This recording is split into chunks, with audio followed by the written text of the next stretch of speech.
I want you to picture a winter so long it turns silence into a second inhabitant of the room. The kind of cold that settles in the hinges, in the lungs, in the habits of a man. That's where this story begins, out on the edge of the West, where the prairie keeps its voice low and the sky's always bigger than your troubles, but never far enough to outrun 'em. A letter arrives, stitched between folds of dust and morning light.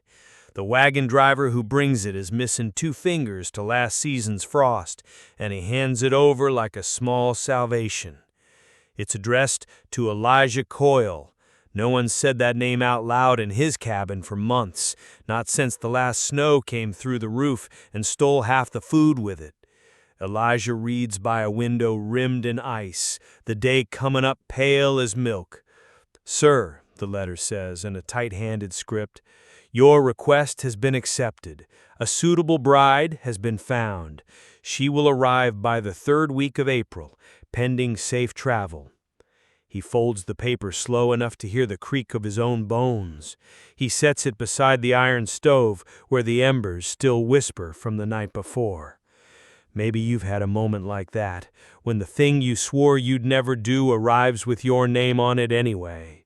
Have you ever stared at an answer you didn't want and felt the hard relief of it? Elijah had held off longer than most men would. He wore solitude like a penance, shouldered it the way a man shoulders a pack he won't set down even to rest. But the winters got meaner. The quiet started taking shapes in the corners, the what-ifs, the should-have-beens, little coyotes of thought sneaking through the snowdrifts of his mind. So he did what men sometimes did in that century when the frontier outnumbered the families. He wrote to an agency.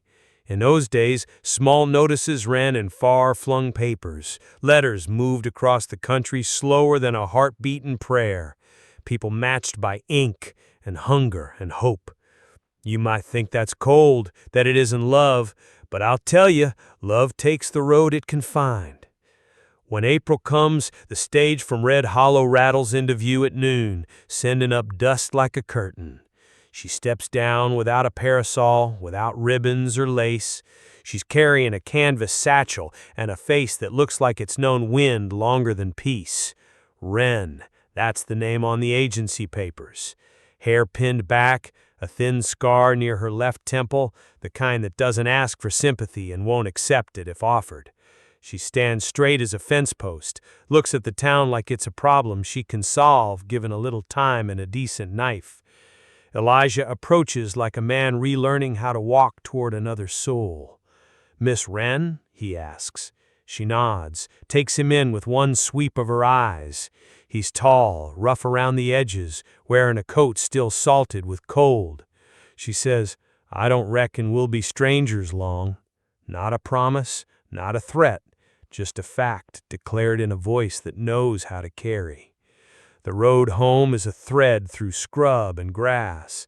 Half a day of wagon boards groaning and the out-breath of the horse. It don't speak much. It isn't shyness, it's conservation. You don't waste what the land won't replace, food, heat, or words. But the air in the wagon changes because she's there. It doesn't soften, not yet. It just stops echoing. Back at the cabin, Wren unpacks with the quiet of someone who won't make a mess she can't clean. She tends to the goats with a know-how Elijah didn't expect, like someone who learned early that the world only feeds who feeds it. She chops wood with the clean rhythm of a person who once split logs not to keep warm, but to prove she could.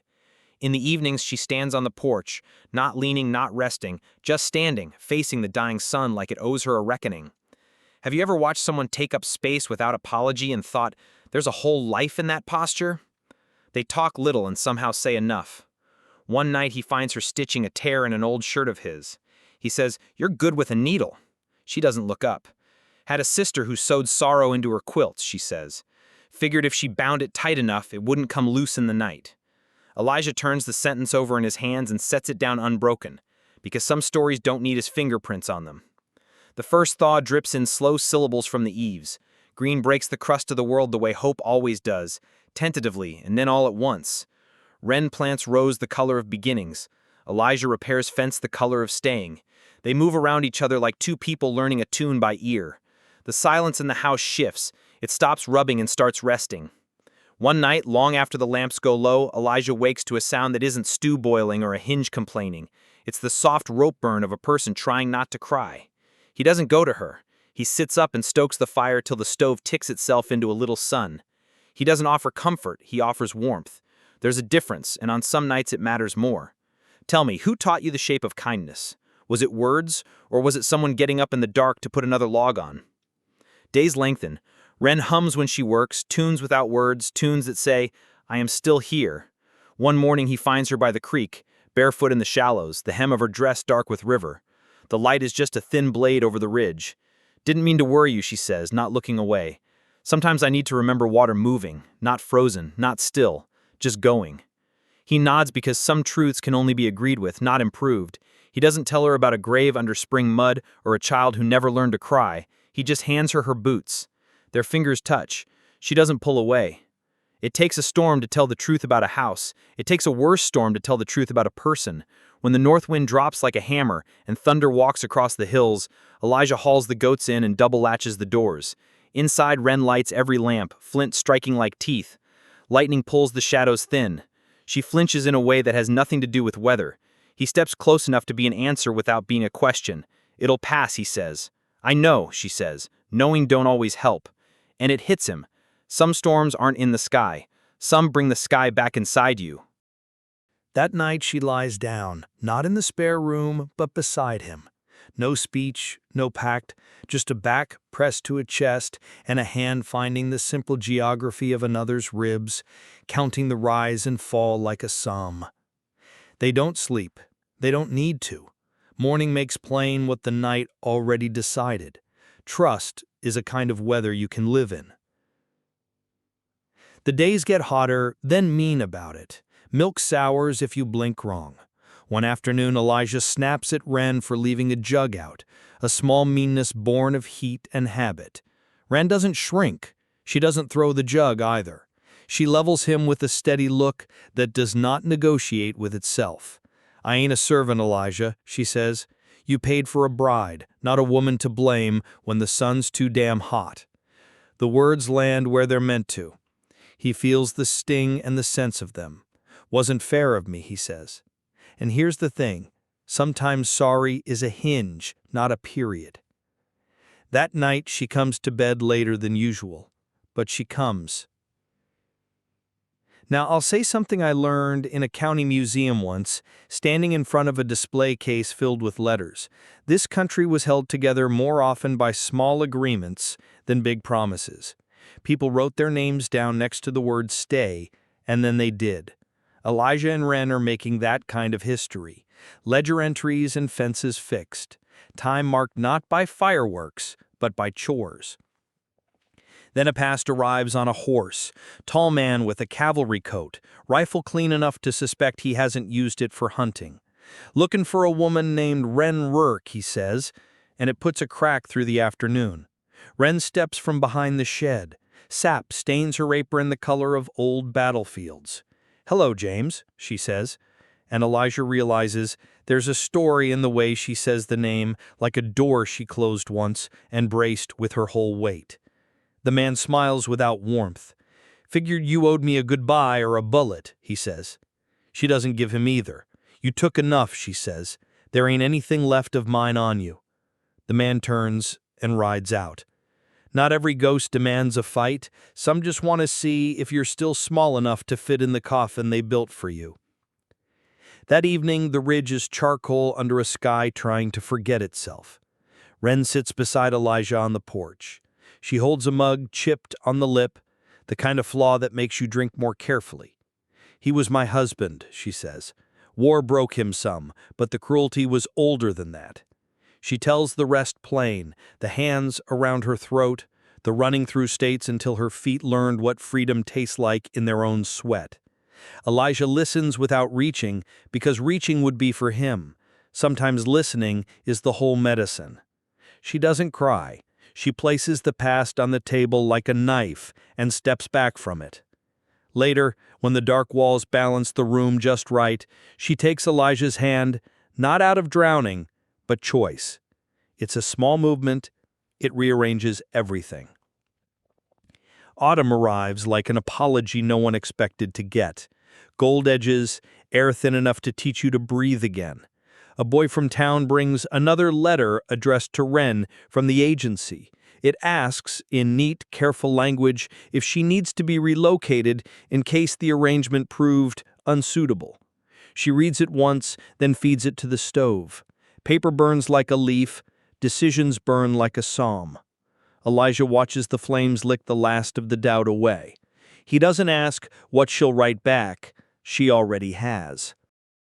They share more as the days shorten. Elijah speaks of a wife buried under spring mud and a child buried in a future that never came. He confesses he stopped talking to God after that. Didn't stop believing, he says, just didn't see the point in conversation. Wren looks at him with that steady attention that never hurries. I think he listens even when we don't speak, she says. Same way I've been listening to you since I got here. There's a pause, and then Elijah laughs, not because anything is funny, but because the room finally fits. They start doing ordinary brave things together, going to town side by side. Folks look, of course they do. Small places keep track. An older woman passes Wren a spool of bargain bin thread and says it's nice to see a man find company again. Wren smiles politely. Outside, she asks Elijah, "You ever think we're still strangers in their eyes?" He shrugs. "Let 'em look," he says. "They ain't the ones warming our stove or splitting our wood." You know that feeling, right? When you realize the opinions of the room don't feed you and won't fix your roof? Elijah carves her a spoon out of red cedar, smooth as a promise, leaves it on the table without a note. She starts using it without a word. That's marriage, too. Gifts that don't announce themselves, gratitude that doesn't perform. She keeps the ledger better than he ever did, neat script like a school teacher who remembers the order of the world even when the world forgets itself. At dusk, he sometimes finds her pressing herbs under the eaves, yarrow, mint, strings of scent that follow her through the room like a quiet hymn. And then winter returns the way it always does, with authority. Snow comes early and absolute, a long white sentence the land must read out loud. The ridge softens. The animals move slower. Wren wakes to the window filmed with her breath, watching flakes settle like ash on the porch rail. They have been under the same roof a year now. Not a year of fireworks, a year of fence posts tamped deep, fevers endured, milk sometimes spoiled and sometimes perfect. A year you can build the rest of your life on. By midday, he slips on the ice and curses. She laughs, a quick bell-clear laugh that cuts the cold in half. He grins because some sounds fix the day. That night they trade gifts, small, useful, true. Wren gives him a scarf she knit herself, uneven where learning meets intention, warm where it counts. He runs it through his hands like it might break into light. "You made this?" he asks. She nods, a little shy in a way that surprises them both. "Didn't know how?" she says. "Learned." He opens a drawer and brings out a box he's carved smooth, a Sporo etched shallow in the lid. Inside are envelopes labeled in his careful hand. Sage, lavender, wild rose, goldenrod. Seeds. "Figured come spring you'd want more color," he says. She blinks like her eyes are adjusting to brighter weather. "No one ever planted something just for me," she says. He rests his hands on her shoulders and tells the truth plain. "You didn't come here to be saved, Wren. You came here to live. I just got lucky enough to live beside you." I keep thinking about that. How many of us are waiting to be rescued from a life we already have the tools to rebuild? How many of us are one spoon carved, one fire stoked, one seed packet away from starting again? Sometimes I imagine Elijah's cabin in the quiet hours, the room warmed to a low hum, the stove ticking like an old pocket watch. There's the scarf on a peg by the door, stubborn and beautiful, and the seed box on the mantel, the bird on the lid about to lift. They don't talk much after supper. They don't have to. There's a different kind of speaking that happens between people who have learned the long grammar of each other. She reaches for his hand, not the way a falling thing grabs, but the way a person stands next to their own choice. He covers it without ceremony. The wind throws a shrug at the walls. The house doesn't mind. If you're listening to this and thinking of your own life, your own winter, let me ask, what's the letter in your pocket right now? The one you're scared to open because it might give you the answer you didn't want but needed. Who's the person you haven't touched because comfort felt like a luxury you couldn't afford? What's the small gift you could leave on a table without a note? I used to think love was a fireworks display, loud, spectacular, once a year, crowds gathered to witness. But I've come to believe it's closer to kindling. It's choosing dry wood in July. It's learning how to bank a fire so you'll still have coals at dawn. It's a scarf that isn't even, and a spoon that fits the hand that uses it. It's a seed packet labeled in simple script, a promise, planted quietly under frost. One more thing I'll tell you, because stories demand their own kind of honesty. When you carry pain, you can turn it into something. Ran carried hers like firewood. She learned where to stack it so it wouldn't get damp. She learned when a log is for heat and when it's for cooking. That's not softness. That's strength with a steady heartbeat. Elisha's grief, he lifted it and set it down in places where it could be useful, in a fence that held through wind, in listening that didn't need to fix. Between them, they built a house made not of lumber, but of decisions repeated until they become a kind of shelter. So the snow falls. It will again, it always will. But this time, when the ridge is white and the sky is the color of a held breath, there's a room where two people have chosen to stay. There's a table with a ledger open to the page that reads, "Enough wood, enough flour, enough faith to make it through." There's a window where a woman stands and leaves a fog print with her breath, then turns and crosses the room and wraps her arms around the man who once believed silence would be his only inheritance. He lets the spoon clatter softly into the pot and rests his chin on the top of her head. "We made it through," she says. He doesn't ask whether she means the season, the past, the man who rode up with a rifle and an old claim. Some reckonings don't need names. He just holds her a little tighter. And from where I sit, telling you this like I'd tell a friend with coffee going cold between us, I think about all the mail-order marriages that began in ledgers and ended in lives. Not all of them found tenderness. It would be a lie to say they did. But some did. And when they did, it looked a lot like this. Not a bargain completed, but a bond formed day by day, chore by chore, quiet by quiet. Maybe you've stood on a porch at sundown and counted regrets. Maybe you've woken up early to hear water moving, just to prove to yourself the world doesn't stay one kind of weather forever. Maybe you've slipped on ice and laughed harder than the bruise deserved. If so, then you already know what Elijah and Ren learned. Love is not a rescue. It's a road. You don't have to speak the whole way. You just have to keep walking alongside someone who chose the same direction. When spring comes, and it will, he'll open that carved box and hand her the envelopes. She'll run her thumb over the names like they're old friends she hasn't met yet. They'll dig small, honest holes and tuck treasure into dirt. Night will frost the ground one more time before it gives it back. And then one morning, green will break the crust, resilient and inevitable, just the way hope always does. If you find yourself near a window soon, watch your breath fog the glass and think of a cabin where two people on the far side of breaking learn to stay. Think of a spoon, a scarf, a seed. Think of a letter, yes, but think more of the answer that came after, wordless and steady. And if the wind howls tonight, let it. There's a stove to stoke. There's a hand to hold. There's a life to keep choosing even when the sky goes quiet and the world turns white. That's the story. That's all of it, and not even half. But it's enough, because sometimes enough is the most beautiful word there is.